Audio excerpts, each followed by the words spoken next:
Chapter 11. The Corsican Ogre. At the sight of this agitation, Louis XVIII pushed from him violently the table at which he was sitting. "What ails you, Baron?" he exclaimed. "You appear quite aghast. Has your uneasiness anything to do with what M. de Blocas has told me, and M. de Villefort has just confirmed?" M. de Blocas moved suddenly towards the Baron, but the fright of the courtier pleaded for the forbearance of the statesman, and besides, as matters were, it was much more to his advantage that the prefect of police should triumph over him than that he should humiliate the prefect. "Sire," stammered the Baron. "Well, what is it?" asked Louis XVIII.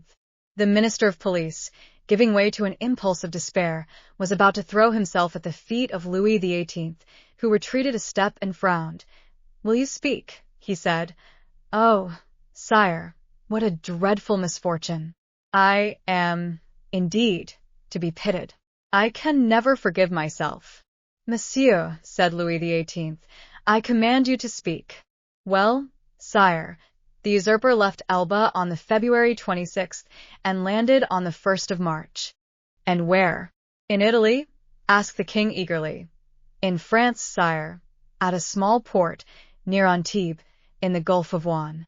"The usurper landed in France, near Antibes, in the Gulf of Juan, 250 leagues from Paris, on the 1st of March, and you only acquired this information today, the 3rd of March. Well, sir, what you tell me is impossible. You must have received a false report, or you have gone mad." "Alas, sire, it is but too true." Louis made a gesture of indescribable anger and alarm, and then drew himself up as if this sudden blow had struck him at the same moment in heart and countenance. "In France," he cried. "The usurper in France. Then they did not watch over this man. Who knows? They were, perhaps, in league with him." "Oh, sire," exclaimed the Duc de Blocas, "M. d'André is not a man to be accused of treason." "Sire, we have all been blind, and the minister of police has shared the general blindness, that is all." "But," said Villefort, and then suddenly checking himself, he was silent. Then he continued. "Your pardon, sire," he said, bowing. "My zeal carried me away. Will your majesty deign to excuse me?" "Speak, sir, speak boldly," replied Louis. "You alone forewarned us of the evil. Now try and aid us with the remedy." "Sire," said Villefort, "the usurper is detested in the south, and it seems to me that if he ventured into the south, it would be easy to raise Languedoc and Provence against him." "Yes, assuredly," replied the minister, "but he is advancing by Gap and Sisteron." "Advancing? He is advancing," said Louis XVIII. "Is he then advancing on Paris?" The minister of police maintained a silence which was equivalent to a complete avowal. "And Dauphiné, sir?" inquired the king of Villefort. "Do you think it possible to rouse that as well as Provence?" "Sire, I am sorry to tell your majesty a cruel fact, but the feeling in Dauphiné is quite the reverse of that in Provence or Languedoc. The mountaineers are Bonapartists, sire." "Then," murmured Louis, "he was well informed. And how many men had he with him?" "I do not know, sire," answered the minister of police. "What? You do not know? Have you neglected to obtain information on that point? Of course it is of no consequence," he added, with a withering smile. "Sire, it was impossible to learn. The dispatch simply stated the fact of the landing and the route taken by the usurper." "And how did this dispatch reach you?" inquired the king. The minister bowed his head, and while a deep color overspread his cheeks, he stammered out, "By the telegraph, sire." Louis XVIII advanced a step and folded his arms over his chest as Napoleon would have done. "So then," he exclaimed, turning pale with anger, "7 conjoined and allied armies overthrew that man. A miracle of heaven replaced me on the throne of my fathers after 25 years of exile. I have, during those 25 years, spared no pains to understand the people of France and the interests which were confided to me, and now, when I see the fruition of my wishes almost within reach, the power I hold in my hands bursts and shatters me to atoms." "Sire, it is fatality," murmured the minister, feeling that the pressure of circumstances, however light a thing to destiny, was too much for any human strength to endure. "What our enemies say of us is then true. We have learnt nothing, forgotten nothing. If I were betrayed as he was, I would console myself, but to be in the midst of persons elevated by myself to places of honor, who ought to watch over me more carefully than over themselves, for my fortune is theirs, before me they were nothing, after me they will be nothing, and perish miserably from incapacity, ineptitude. Oh, yes, sir, you are right, it is fatality. The minister quailed before this outburst of sarcasm. De Blocas wiped the moisture from his brow. Villefort smiled within himself, for he felt his increased importance. To fall, continued King Louis, who at the first glance had sounded the abyss on which the monarchy hung suspended, to fall, and learn of that fall by telegraph. Oh, I would rather mount the scaffold of my brother, Louis XVI, than thus descend the staircase at the Tuileries driven away by ridicule. Ridicule, sir? Why, you know not its power in France, and yet you ought to know it. Sire, sire, murmured the minister, for pity's approach, de Villefort, resumed the king, addressing the young man, who, motionless and breathless, was listening to a conversation on which depended the destiny of a kingdom. Approach, and tell monsieur that it is possible to know beforehand all that he has not known. Sire, it was really impossible to learn secrets which that man concealed from all the world. Really impossible. Yes, that is a great word, sir. Unfortunately, there are great words, as there are great men. I have measured them. Really impossible for a minister who has an office, agents, spies, and 1,500,000 francs for Secret Service money, to know what is going on at 60 leagues from the coast of France. Well, then, see. Here is a gentleman who had none of these resources at his disposal, a gentleman, only a simple magistrate, who learned more than you with all your police, and who would have saved my crown if, like you, he had the power of directing a telegraph. The look of the Minister of Police was turned with concentrated spite on Villefort, who bent his head in modest triumph. I do not mean that for you, Blocas, continued Louis XVIII, for if you have discovered nothing, at least you have had the good sense to persevere in your suspicions. Any other than yourself would have considered the disclosure of de Villefort insignificant, or else dictated by venal ambition. These words were an allusion to the sentiments which the Minister of Police had uttered with so much confidence an hour before. Villefort understood the king's intent. Any other person would, perhaps, have been overcome by such an intoxicating draught of praise, but he feared to make for himself a mortal enemy of the police minister, although he saw that D'André was irrevocably lost. In fact, the minister, who, in the plenitude of his power, had been unable to unearth Napoleon's secret, might in despair at his own downfall interrogate Dantes and so lay bare the motives of Villefort's plot.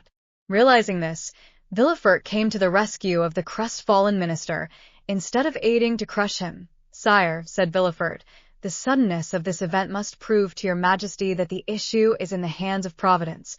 What your majesty is pleased to attribute to me as profound perspicacity is simply owing to chance, and I have profited by that chance, like a good and devoted servant. That's all. Do not attribute to me more than I deserve, sire, that your majesty may never have occasion to recall the first opinion you have been pleased to form of me. The Minister of Police thanked the young man by an eloquent look, and Villefort understood that he had succeeded in his design, that is to say, that without forfeiting the gratitude of the king, he had made a friend of one on whom, in case of necessity, he might rely. "'Tis well," resumed the king. "And now, gentlemen," he continued, turning towards de Blocas and the Minister of Police, "I have no further occasion for you, and you may retire. What now remains to do is in the department of the Minister of War." "Fortunately, sire," said de Blocas, "we can rely on the army. Your majesty knows how every report confirms their loyalty and attachment. Do not mention reports, Duke, to me, for I know now what confidence to place in them. Yet, speaking of reports, Baron, what have you learned with regard to the affair in the Rue Saint-Jacques?" "The affair in the Rue Saint-Jacques," exclaimed Villefort, unable to repress an exclamation. Then, suddenly pausing, he added, "Your pardon, sire, but my devotion to your majesty has made me forget, not the respect I have, for that is too deeply engraved in my heart, but the rules of etiquette." Go on, sir, replied the king. You have today earned the right to make inquiries here. Sire, interposed the Minister of Police, I came a moment ago to give your Majesty fresh information which I had obtained on this head, when your Majesty's attention was attracted by the terrible event that has occurred in the Gulf, and now these facts will cease to interest your Majesty. On the contrary, sir. On the contrary, said Louis XVIII. This affair seems to me to have a decided connection with that which occupies our attention, and the death of General Canel will, perhaps, put us on the direct track of a great internal conspiracy. At the name of General Canel, Villefort trembled. Everything points to the conclusion, sire, said the Minister of Police, that death was not the result of suicide, as we first believed, but of assassination. General Canel, it appears, had just left a Bonapartist club when he disappeared. An unknown person had been with him that morning, and made an appointment with him in the Rue Saint-Jacques. Unfortunately, the general's valet, who was dressing his hair at the moment when the stranger entered, heard the street mentioned, but did not catch the number. As the police minister related this to the king, Villefort, who looked as if his very life hung on the speaker's lips, turned alternately red and pale. The king looked towards him. Do you not think with me, M. de Villefort, that General Canel, whom they believed attached to the usurper, but who was really entirely devoted to me, has perished the victim of a Bonapartist ambush? It is probable, sire, replied Villefort. But is this all that is known? They are on the track of the man who appointed the meeting with him. On his track, said Villefort. Yes, the servant has given his description. He is a man of from 50 to 52 years of age, dark, with black eyes covered with shaggy eyebrows and a thick mustache. He was dressed in a blue frock coat, buttoned up to the chin, and wore at his buttonhole the rosette of an officer of the Legion of Honor. Yesterday a person exactly corresponding with this description was followed, but he was lost sight of at the corner of the Rue de la Jussienne and the Rue Coquerin. Villefort leaned on the back of an armchair, for as the Minister of Police went on speaking he felt his legs bend under him, but when he learned that the unknown had escaped the vigilance of the agent who followed him, he breathed again. Continue to seek for this man, sir, said the king to the Minister of Police.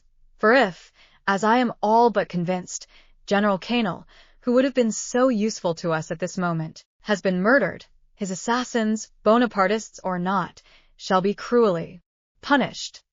It required all Villefort's coolness not to betray the terror with which this declaration of the king inspired him. How strange, continued the king, with some asperity. The police think that they have disposed of the whole matter when they say, a murder has been committed, and especially so when they can add, and we are on the track of the guilty persons. Sire, your Majesty will, I trust, be amply satisfied on this point at least. We shall see. I will no longer detain you, M. de Villefort, for you must be fatigued after so long a journey. Go and rest. Of course you stopped at your father's. A feeling of faintness came over Villefort. No, sire, he replied. I alighted at the Hôtel de Madrid, in the Rue de Tournon. But you have seen him? Sire, I went straight to the Duc de Blocas. But you will see him, then? I think not, sire. I forgot, said Louis, smiling in a manner which proved that all these questions were not made without a motive. I forgot you and M. Noirder are not on the best terms possible, and that is another sacrifice made to the royal cause, and for which you should be recompensed. Sire, the kindness your Majesty deigns to evince towards me is a recompense which so far surpasses my utmost ambition that I have nothing more to ask for. Never mind, sir. We will not forget you. Make your mind easy. In the meanwhile, the king here detached the cross of the Legion of Honor which he usually wore over his blue coat, near the cross of St. Louis, above the order of Notre Dame du Mont Carmel and St. Lazare, and gave it to Villefort. In the meanwhile, take this cross. Sire, said Villefort, your Majesty mistakes. This is an officer's cross. Ma foi, said Louis XVIII. Take it such as it is, for I have not the time to procure you another. Blocas, let it be your care to see that the brevet is made out and sent to M. de Villefort. Villefort's eyes were filled with tears of joy and pride. He took the cross and kissed it. And now, he said, May I inquire what are the orders with which your Majesty deigns to honor me? Take what rest you require, and remember that if you are not able to serve me here in Paris, you may be of the greatest service to me at Marseilles. Sire, replied Villefort, bowing, in an hour I shall have quitted Paris. Go, sir, said the king, and should I forget you, king's memories are short. Do not be afraid to bring yourself to my recollection. Baron, send for the Minister of War. Blockas remain. Sir, said the Minister of Police to Villefort, as they left the Tuileries, you entered by luck's door. Your fortune is made. Will it be long first? Muttered Villefort, saluting the minister, whose career was ended, and looking about him for a hackney coach. One passed at the moment, which he hailed. He gave his address to the driver, and springing in, threw himself on the seat, and gave loose to dreams of ambition. 10 minutes afterwards Villefort reached his hotel, ordered horses to be ready in 2 hours, and asked to have his breakfast brought to him. He was about to begin his repast when the sound of the bell rang sharp and loud. The valet opened the door, and Villefort heard someone speak his name. Who could know that I was here already? Said the young man. The valet entered. Well, said Villefort, what is it? Who rang? Who asked for me? A stranger, who will not send in his name. A stranger, who will not send in his name. What can he want with me? He wishes to speak to you. To me? Yes. Did he mention my name? Yes. What sort of person is he? Why, sir, a man of about 50. Short or tall? About your own height, sir. Dark or fair? Dark, very dark, with black eyes, black hair, black eyebrows. And how dressed? Asked Villefort quickly. In a blue frock coat, buttoned up close, decorated with the Legion of Honor. It is he, said Villefort, turning pale. Pardieu, said the individual whose description we have twice given, entering the door. What a great deal of ceremony! Is it the custom in Marseilles for sons to keep their fathers waiting in their anterooms? Father, cried Villefort, then I was not deceived. I felt sure it must be you. Well, then, if you felt so sure, replied the newcomer, putting his cane in a corner and his hat on a chair, allow me to say, my dear Gerard, that it was not very filial of you to keep me waiting at the door. Leave us, Germain, said Villefort. The servant quitted the apartment with evident signs of astonishment.